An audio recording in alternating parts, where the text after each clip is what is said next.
Okay.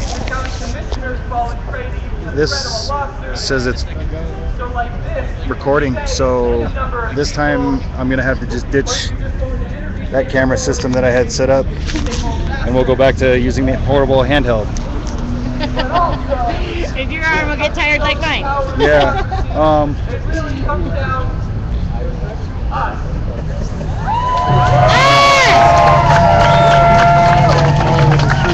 Give me a second here.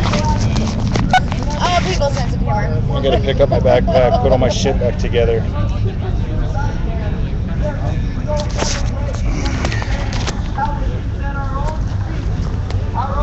All right, we got it together here. Can you just hold there for 1 second? Yeah. Thanks. All right. Nice. My assistant for today, Joanna. Hello.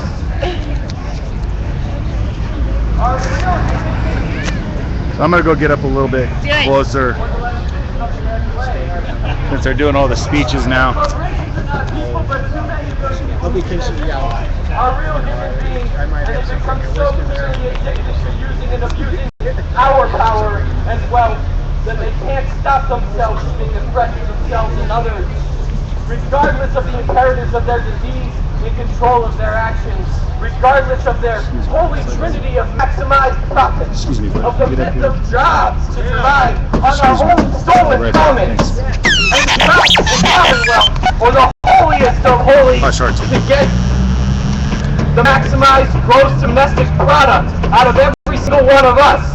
We have very little choice but to make sure that they get the help that they need, or that we draw very strong boundaries in our toxic, abusive, codependent relationship to an addict, burning down our only home, poisoning our only food and water in the midst of a gross domestic violence.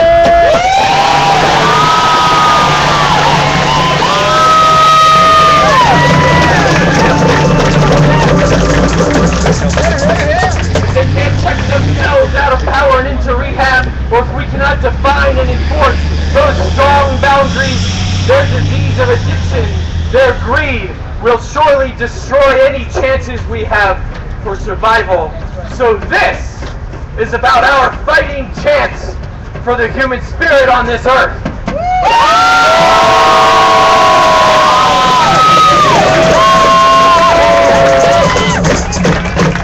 So far, Monsanto has no shortage of agents securing our permanent relationship with the corporate agenda and our own society. These are the Monsanto appointments to government positions under Barack Obama alone. At the USDA, as the director of the National Institute of Food and Agriculture, Roger Beachy, former director of the Monsanto Danforth Center. As deputy commissioner of the FDA, the new food safety issues czar, the infamous Michael Taylor. Former vice president for public policy for Monsanto. Taylor has been instrumental in getting approval for Monsanto's genetically engineered bovine growth hormones. As commissioner of the USDA, Iowa Governor Tom Vilsack has set up a national group called the Governor's Biotechnology Partnership, and he'd been given a Governor of the Year award by the Biotechnology Industry Organization, whose members, of course, include Monsanto. As the new agriculture trade representative who would push GMOs for export, Islam Siddiqui, a former Monsanto lobbyist. As the new counsel for the USDA, Ramona Romero, who had been corporate counsel for another biotech giant. As the new head of the USAID, Rajiv Shah, who had preciously worked in key positions for the Bill and Melinda Gates Foundation, a major funder of the GMO agricultural research.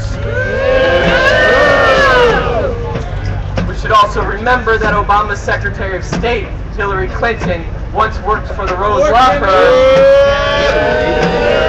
the lawyers for Monsanto. And Obama nominated Elena Kagan, to many of our surprise, the U.S. Supreme Court